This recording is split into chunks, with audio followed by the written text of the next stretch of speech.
4 temperaments. It has frequently been emphasized that humanity's greatest riddle is itself.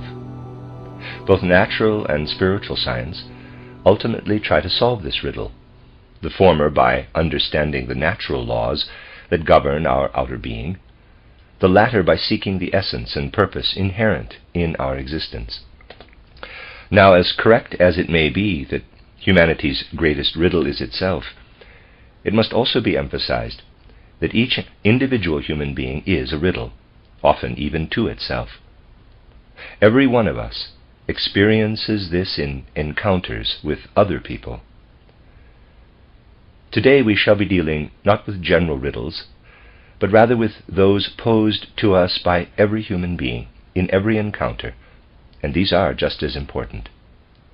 For how endlessly varied people are. We need only consider temperament, the subject of today's lecture, in order to realize that there are as many riddles as there are people. Even within the basic types known as the temperaments, such variety exists among people that the very mystery of existence seems to express itself within these types. Temperament, that fundamental coloring of the human personality, plays a role in all manifestations of individuality that are of concern to practical life. We sense something of this basic mood whenever we encounter another human being. Thus we can only hope that spiritual science will tell us what we need to know about the temperaments.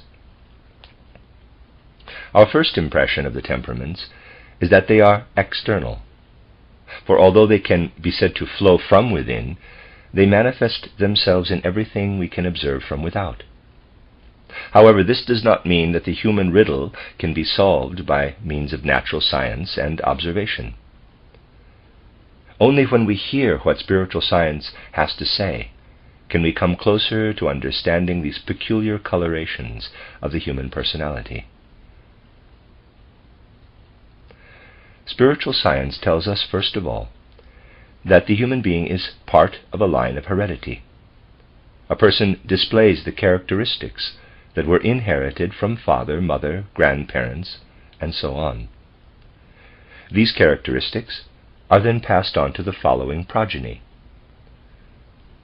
The human being thus possesses certain traits by virtue of being part of a succession of generations. However, this inheritance gives us only one side of human nature. Joined to that is the individuality that is brought out of the spiritual world. This is added to what father, mother, and other ancestors are able to give. Something that proceeds from life to life, from existence to existence, connects itself with the generational stream. Certain characteristics can be attributed to heredity. On the other hand, as a person develops from childhood on, we can see unfolding out of the center of this being something that must be the fruit of preceding lives, something that could never have been only inherited from ancestors. We come to know the law of reincarnation, of the succession of earthly lives, and this is but a special case of an all-encompassing cosmic law. An illustration will make this seem less paradoxical. Consider a lifeless mineral, say a rock crystal. Should the crystal be destroyed, it leaves nothing of its form that could be passed on to other crystals. A new crystal receives nothing of the old one's particular form. Footnote, translator's note. The reader may conclude from this remark, for it was after all a remark, not a published claim, that Steiner was ignorant of the concept of seed crystals. However, a likelier explanation is that Steiner, whose audience was very likely not a scientifically knowledgeable one, was simply indulging in a bit of rhetorical hyperbole. He doubtless knew that a seed crystal will hasten the crystallization process in a saturated salt solution. But this fact is not really relevant to his point, which comes out only gradually in this paragraph. His point is not that a newly formed crystal cannot receive some contribution from a previously existing one, only that it need not. This is in contrast to living things, which require a progenitor. End of translator's footnote. When we move on to the world of plants, we notice that a plant cannot develop according to the same laws as the crystal. It can only originate from another earlier plant. Form is here preserved and passed on. Moving on to the animal kingdom, we find an evolution of the species taking place. We begin to appreciate why the 19th century held the discovery of evolution to be its greatest achievement. In animals, not only does one being proceed from another, but each young animal during the embryo phase recapitulates the earlier phases of its species' evolutionary development. The species itself undergoes an enhancement.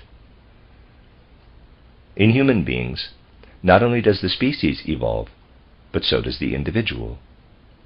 What a human being acquires in a lifetime through education and experience is preserved, just as surely as are the evolutionary achievements of an animal's ancestral line.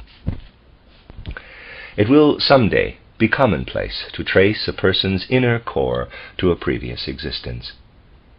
The human being will come to know as the product of an earlier life. The human being will come to be known as the product of an earlier life.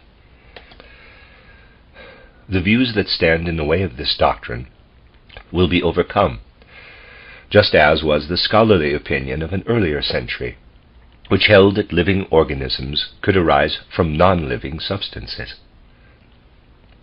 As recently as 300 years ago, scholars believed that animals could evolve from river mud, that is, from non-living matter. Francesco Redi, an Italian scientist, was the first to assert that living things could develop only from other living things. Footnote: Francesco Redi, 1626 to 1697, refuted spontaneous generation of living beings out of mud. End of footnote. For this he was attacked and came close to suffering the fate of Giordano Bruno. Footnote: Giordano Bruno, 1548 to 1600, Italian philosopher, Dominican monk, burned at the stake as heretic, taught that the world is infinite in space and time and filled with innumerable suns. End of footnote. Today, burning people at the stake is no longer fashionable. When someone attempts to teach a new truth, for example, that psycho-spiritual entities must be traced back to earlier psycho-spiritual entities, that person won't exactly be burned at the stake, but will probably be dismissed as a fool. But the time will come when the real foolishness will be to believe that the human being lives only once, that there is no enduring entity that unites itself with a person's inherited traits. Now the important question arises: how can something originating in a completely different world, that must seek a father and a mother, unite itself with physical corporeality? How can it clothe itself in the bodily features that link human beings to an hereditary chain? How does the spiritual psychic stream of which a human being forms a part through reincarnation unite itself with the physical stream of heredity? The answer is that a synthesis must be achieved. When the two streams combine, each imparts something of its own quality to the other. In much the same way that blue and yellow combine to give green, the two streams in the human being combine to yield what is commonly known as temperament. Our inner self and our inherited traits both appear in it. Temperament stands between the things that connect a human being to an ancestral line and those the human being brings out of earlier incarnations. Temperament strikes a balance between the eternal and the ephemeral. And it does so in such a way that the essential members of the human being, which we have come to know in other contexts, enter into a very specific relationship with one another. Human beings, as we know them in this life, are beings of four members. The first, the physical body, they have in common with the mineral world. The first supersensible member, the etheric body, is integrated into the physical and separates from it only at death. There follows as third member the astral body, the bearer of instincts, drives, passions, desires, and of the ever-changing content of sensation and thought. Our highest member places us above all other earthly beings as the bearer of the human ego, which endows us in such a curious and yet undeniable fashion with the power of self-awareness. These four members we have come to know as the essential constituents of a human being. The way the four members combine is determined by the flowing together of the two streams upon a person's entry into the physical world. In every case, one of the four members achieves predominance over the others and gives them its own peculiar stamp.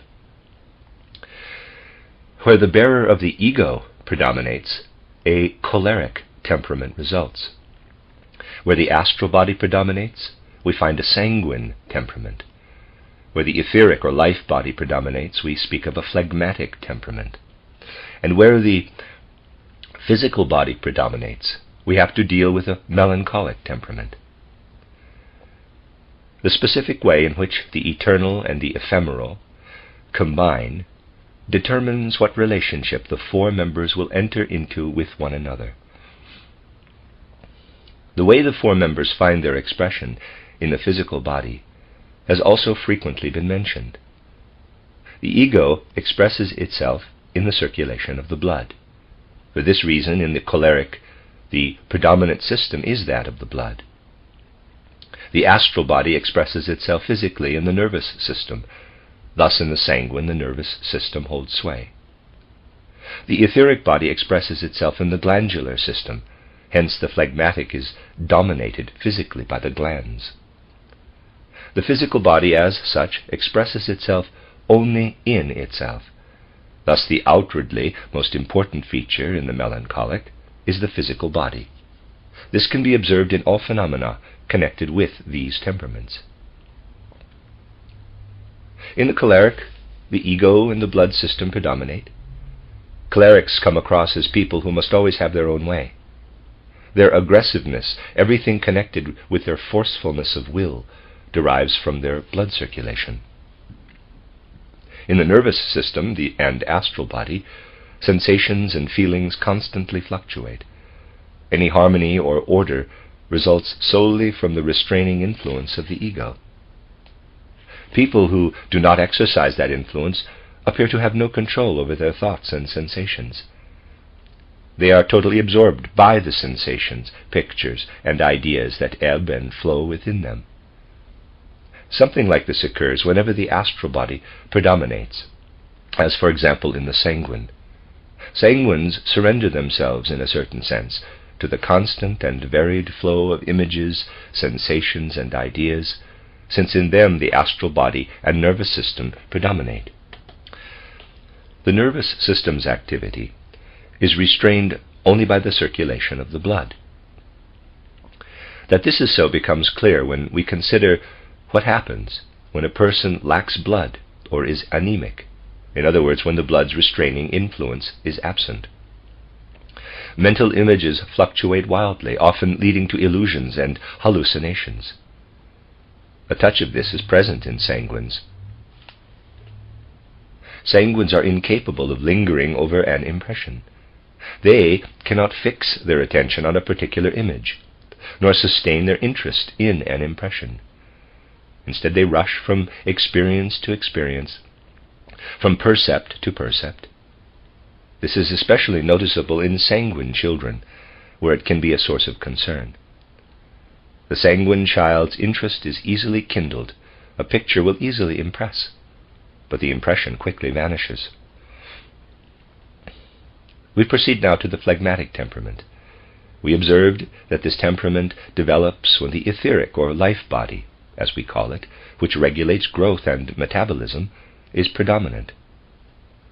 The result is a sense of inner well-being. The more human beings live in their etheric body, the more they are preoccupied with their own internal processes. They let external events run their course, while their attention is directed inward. In melancholics, we have seen that the physical body, the coarsest member of the human organization, becomes master over the others. As a result, melancholics feel they are not master over their body, that they cannot bend it to their will. The physical body, which is intended to be an instrument of the higher members, is itself in control and frustrates the others. Melancholics experience this as pain, as a feeling of despondency. Pain continually wells up within them, because the physical body resists the etheric body's inner sense of well-being, the astral body's liveliness, and the ego's purposeful striving.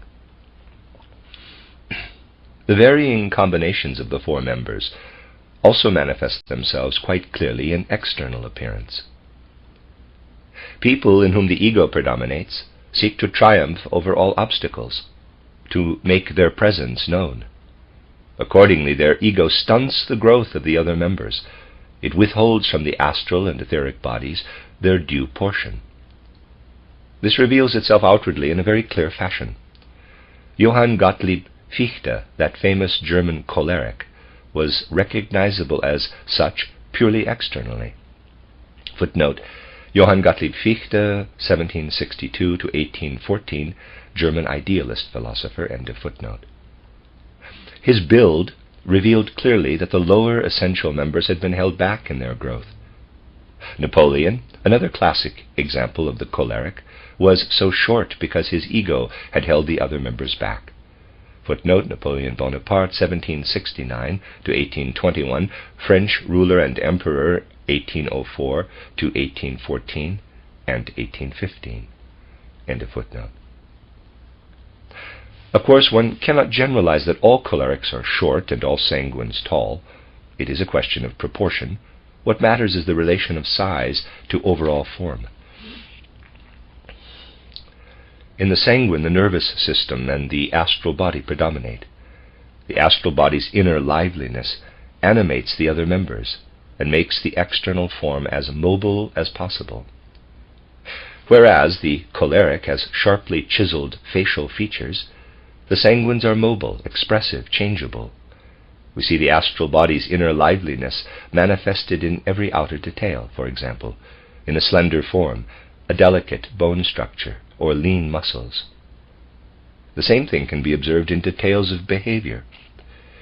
Even a non-clairvoyant can tell from behind whether someone is a choleric or a sanguine. One does not need to be a spiritual scientist for that. If you observe the gait of a choleric, you will notice that a choleric plants each foot so solidly that it would seem to bore down into the ground. By contrast, the sanguine has a light, springy step. Even subtler external traits can be found. The inwardness of the ego, the choleric's self-contained inwardness, expresses itself in eyes that are dark and smoldering. The sanguine, whose ego has not taken such deep root, who is filled with the liveliness of his astral body, tends by contrast to have blue eyes. Many more such distinctive traits of these temperaments could be cited.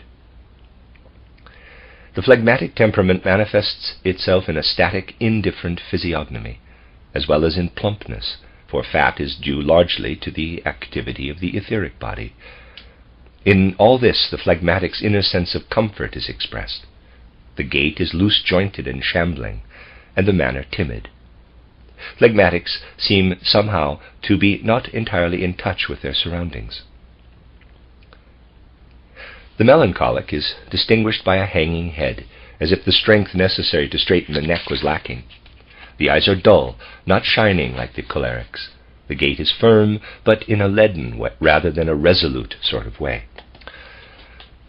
Thus you see how significantly spiritual science can contribute to the solution of this riddle. Only when one seeks to encompass reality in its entirety, which includes the spiritual, can knowledge bear practical fruit. Accordingly, only spiritual science can give us knowledge that will benefit the individual and all humankind. In education, very close attention must be paid to the individual temperaments, for it is especially important to be able to guide and direct them as they develop in the child. But the temperaments are also important to our efforts to improve ourselves later in life.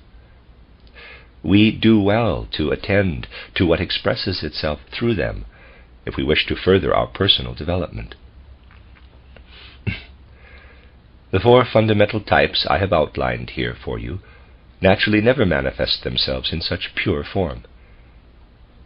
Every human being has one basic temperament, with varying degrees of the other three mixed in. Napoleon, for example, although a choleric, had much of the phlegmatic in him.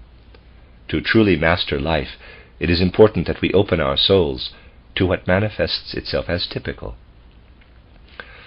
When we consider that the temperaments, each of which represents a mild imbalance, can degenerate into unhealthy extremes, we realize just how important this is. Yet without the temperaments, the world would be an exceedingly dull place, not only ethically, but also in a higher sense. The temperaments alone make all multiplicity, beauty, and fullness of life possible. Thus in education it would be senseless to want to homogenize or eliminate them. But an effort should be made to direct each into the proper track. For in every temperament there lie two dangers of aberration, one great, one small. One danger for young cholerics is that they will never learn to control their temper as they develop into maturity. That is the small danger. The greater is that they will become foolishly single-minded. For the sanguine, the lesser danger is flightiness. The greater is mania, induced by a constant stream of sensations. The small danger for the phlegmatic is apathy. The greater is stupidity, dullness. For the melancholic, insensitivity to anything other than personal pain is the small danger. The greater is insanity. In light of all this, it is clear that to guide the temperaments is one of life's significant tasks. If this task is to be properly carried out, however, one basic principle must be observed, which is always to reckon with what is given, and not with what is not there. For example, if a child has a sanguine temperament, it will not be helped by elders who try to flog interest into the child. The temperament simply will not allow it.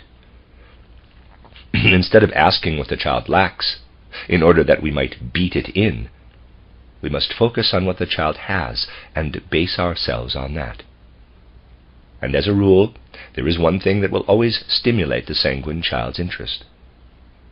However flighty the child might be, we can always stimulate interest in a particular personality.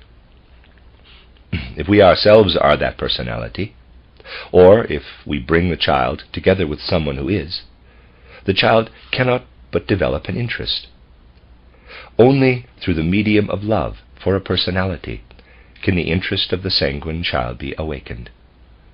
More than children of any other temperament, the sanguine needs someone to admire.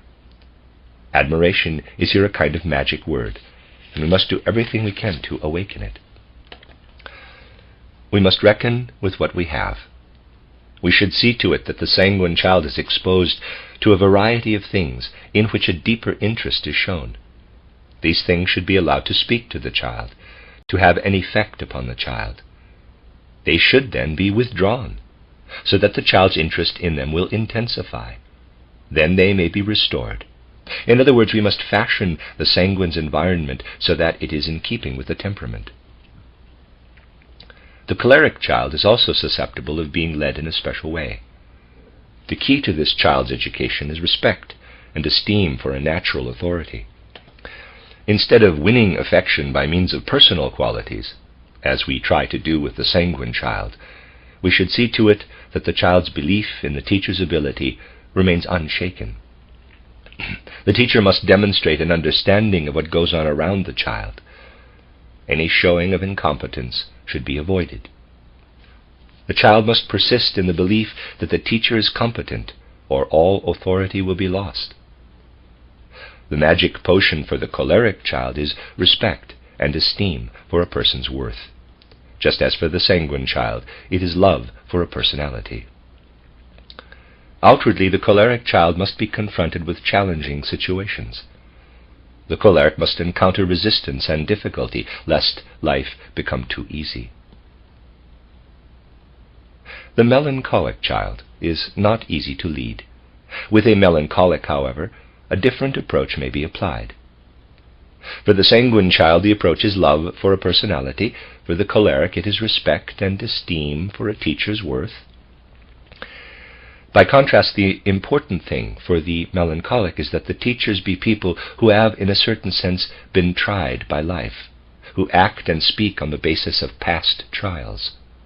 The child must feel that the teacher has known real pain.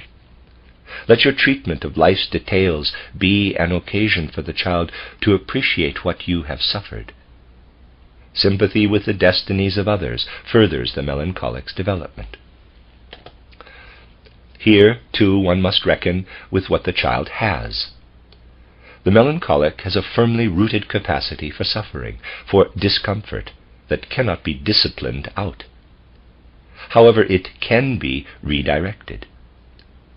We should expose the child to legitimate external pain and suffering, so that the child learns there are outer things that can engage the capacity for experiencing pain. This is the essential thing. We should not try to divert or amuse the melancholic, for to do so only intensifies the despondency and inner suffering. Instead, the melancholic child must be enabled to see that objective occasions for suffering exist in life. Although we must not carry it too far, redirecting the child's suffering to outside objects is what is called for. The phlegmatic child should not be allowed to grow up alone. Although, naturally, all children should have playmates, for phlegmatics it is especially important that they have them. Their playmates should have the most varied interests. Phlegmatic children learn by sharing in the interests, the more numerous, the better, of others. Their playmates' enthusiasms will overcome their native indifference toward the world. Whereas the important thing for the melancholic is to experience another person's destiny, for the phlegmatic child it is to experience the whole range of a playmate's interests. The phlegmatic is not moved by things as such, but an interest arises when he sees things reflected in others, and these interests are then reflected in the soul of the phlegmatic child. We should bring into the phlegmatic's environment objects and events toward which phlegm is an important reaction. Impassivity must be directed toward the right objects toward which one may be phlegmatic. From the examples of these pedagogical principles, we see how spiritual science can address practical problems. These principles can also be applied to oneself, for purposes of self-improvement. For example, a sanguine gains little by self-reproach. Our minds are in such questions frequently an obstacle. When pitted directly against stronger forces, such as the temperaments, they can accomplish little. Indirectly, however, they can accomplish much. Sanguines, for example, can take their sanguinity into account, abandoning self-exhortation as fruitless. The important thing is to display sanguinity under the right circumstances. Experiences suited to a short attention span can be brought about through thoughtful planning. Using thought in this way, even on the smallest scale, will produce the requisite effect. Persons of a choleric temperament should purposely put themselves in situations where rage is of no use, but rather only makes them look ridiculous. Melancholics should not close their eyes to life's pain, but rather seek it out. Through compassion, they redirect their suffering outward toward appropriate objects and events. If we are phlegmatics, having no particular interests, then we should occupy ourselves as much as possible with uninteresting things, surround ourselves with numerous sources of tedium, so that we become thoroughly bored. We will then be thoroughly cured of our phlegm.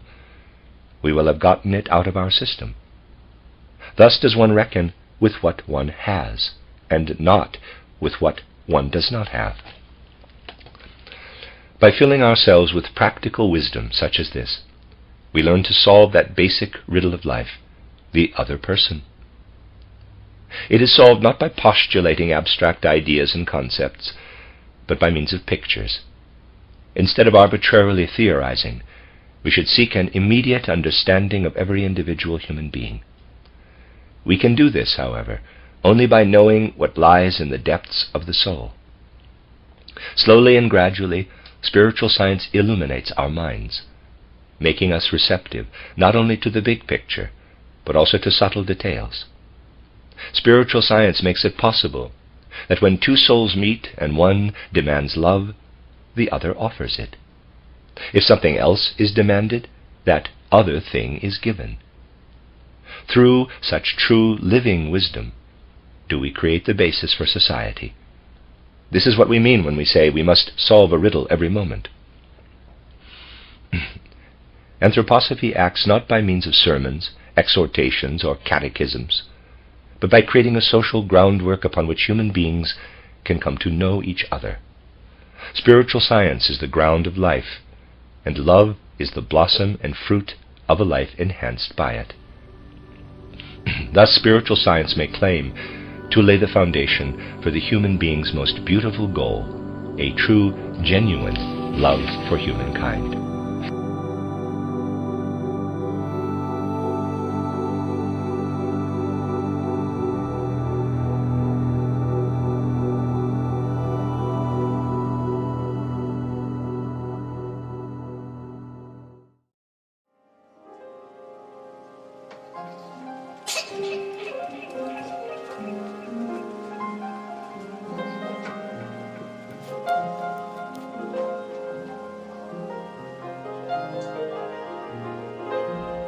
A report was presented on the following questions.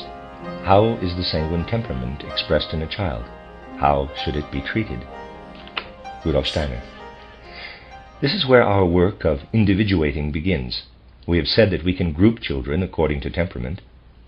In the larger groups, children can all take part in the general drawing lesson, but by dividing them into smaller groups, we can personalize to some extent. How is this individuating to be done? Copying will play a very small part, but in drawing you will try to awaken an inner feeling for form so that you can individuate. You will be able to differentiate by your choice of forms, by taking either forms with straight lines or those with more movement in them, by taking simpler, clearer forms or those with more detail. The more complicated, detailed forms would be used with the child whose temperament is sanguine. From the various temperaments you can learn how to teach each individual child. A report was given on the same theme. Rudolf Steiner. We must also be very clear that there is no need to make our methods rigidly uniform, because of course one teacher can do something that is very good in a particular case, and another teacher something else equally good. So we need not strive for pedantic uniformity. But on the other hand, we must adhere to certain important principles which must be thoroughly comprehended. The question about whether a sanguine child is difficult or easy to handle is very important. You must form your own opinion about this, and you must be very clear. For example, suppose you have to teach or explain something to a sanguine child. The child has taken it in, but after some time you notice that the child has lost interest. Attention is turned to something else. In this way, the child's progress is hindered. What would you do if you noticed, when you were talking about a horse, for example, that after a while the sanguine child was far away from the subject and was paying attention to something entirely different, so that everything you were saying passed unnoticed?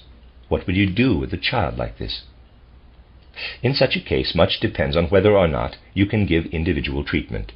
In a large class, many of your guiding principles will be difficult to carry out. But you will have the sanguine children together in a group, and then you must work on them by showing them the melancholic pattern. If there is something wrong in the sanguine group, turn to the melancholic group, and then bring the melancholic temperament into play, so that it acts as an antidote to the other. In teaching large numbers, you must pay great attention to this. It's important that you should not only be serious and restful in yourself, but that you should also allow the serious restfulness of the melancholic children to act on the sanguine children, and vice versa. Let's suppose you are talking about a horse, and you notice that a child in the sanguine group has not been paying attention for a long time. Now try to verify this by asking the child a question that will make the lack of attention apparent. Then try to verify that one of the children in the melancholic group is still thinking about some piece of furniture you were talking about quite a while ago, even though you have been speaking about the horse during that time.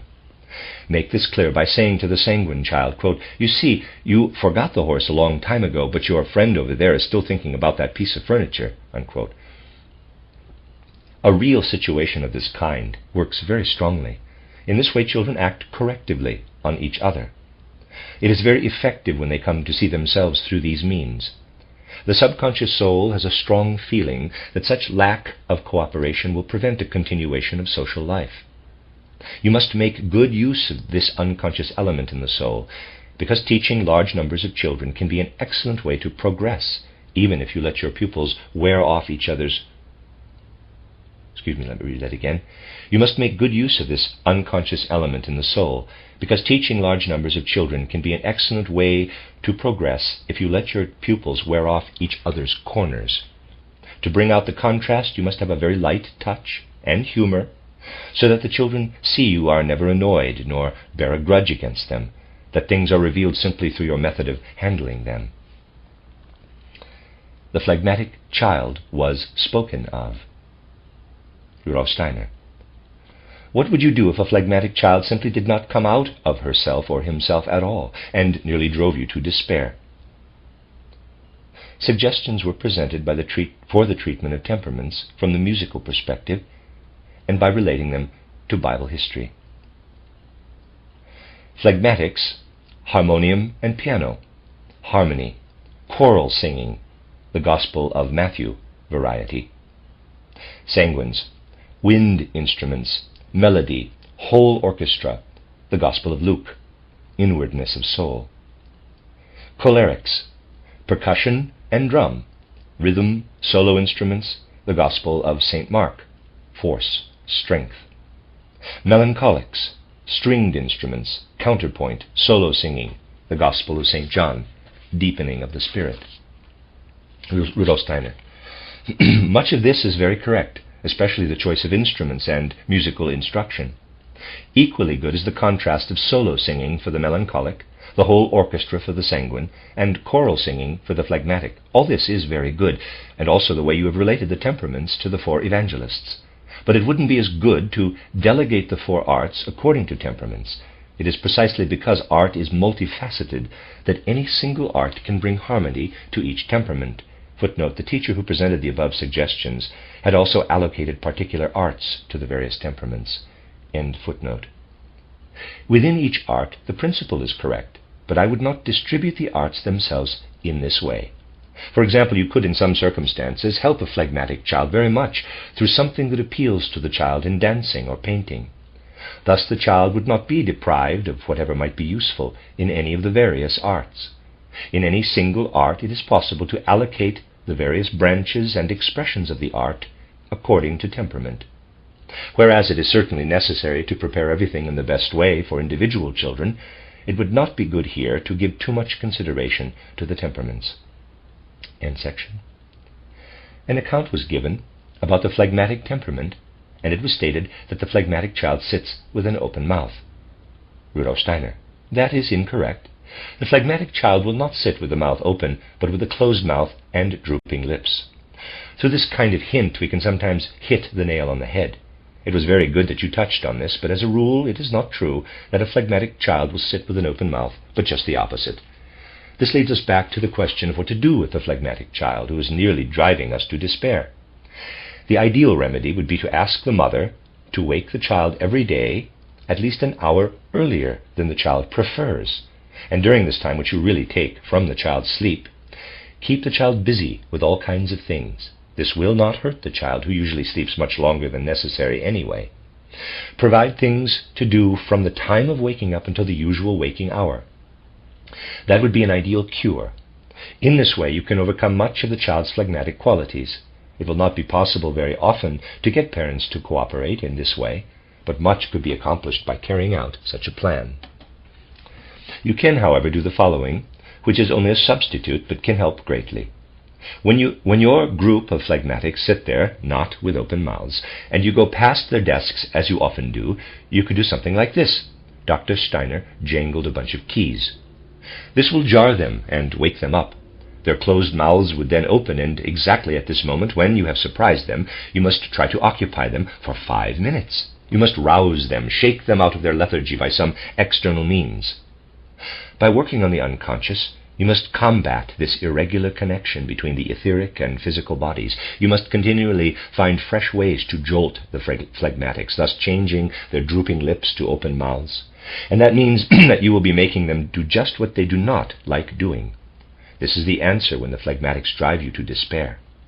And if you keep trying patiently to shake up the phlegmatic group in this way again and again, you will accomplish much. End section. Question. Wouldn't it be possible to have the phlegmatic children come to school an hour earlier? Rudolf Steiner. Yes, if you could do that, and also see that the children are wakened with some kind of noise, that would naturally be very good. It would be good to include the phlegmatic children among those who come earliest to school. Footnote. This refers to the need for having school in shifts. End of footnote. The important thing with the phlegmatic children is to engage their attention as soon as you have changed their soul mood. End section. The subject of food in relation to the different temperaments was introduced. Rudolf Steiner. On the whole, the main time for digestion should not be during school hours, but smaller meals would be insignificant. On the contrary, if the children have had their breakfast, they can be more attentive than when they come to school on empty stomachs. If they eat too much, and this applies especially to phlegmatic children, you cannot teach them anything. Sanguine children should not be given too much meat, nor phlegmatic too many eggs. The melancholic children, on the other hand, can have a good mixed diet, but not too many roots or too much cabbage. For melancholic children, diet is very individual, and you have to watch that. With sanguine and phlegmatic children, it is possible to generalize. End section. The melancholic temperament was spoken of. Rudolf Steiner. That was very good. When you teach, you will also have to realize that melancholic children get left behind easily. They do not keep up easily with others. I ask you to remember this also. End section. The same theme was continued. Rudolf Steiner. It was excellent that you stressed the importance of the teacher's attitude toward the melancholic children. Moreover, they are slow in the birth of the etheric body, which otherwise becomes free during the change of teeth. Therefore, these children have a greater aptitude for imitation. If they have become fond of you, everything you do in front of them will make a lasting impression on them. You must use the fact that they retain the principle of imitation longer than others. End section. A further report on the melancholic temperament. Rudolf Steiner. You will find it very difficult to treat the melancholic temperament if you fail to consider one thing that is almost always present. The melancholic lives in a strange condition of self-deception. Melancholics have the opinion that their experiences are peculiar to themselves. The moment you can bring home to them that others also have these or similar experiences, they will to some degree be cured, because they then perceive they are not the singularly interesting people they thought themselves to be. They are prepossessed by the illusion that they are very exceptional as they are. When you can impress a melancholic child by saying, quote, "Come on now, you're not so extraordinary after all. There are plenty of people like you who have had similar experiences," unquote, then this will act as a very strong corrective to the impulses that lead to melancholy. Because of this, it is good to make a point of presenting them with the biographies of great persons. They will be more interested in these individuals than in external nature. Such biographies should be used especially to help these children over their melancholy. End section. Two teachers spoke about the choleric temperament. Rudolf Steiner then drew the following figures on the board.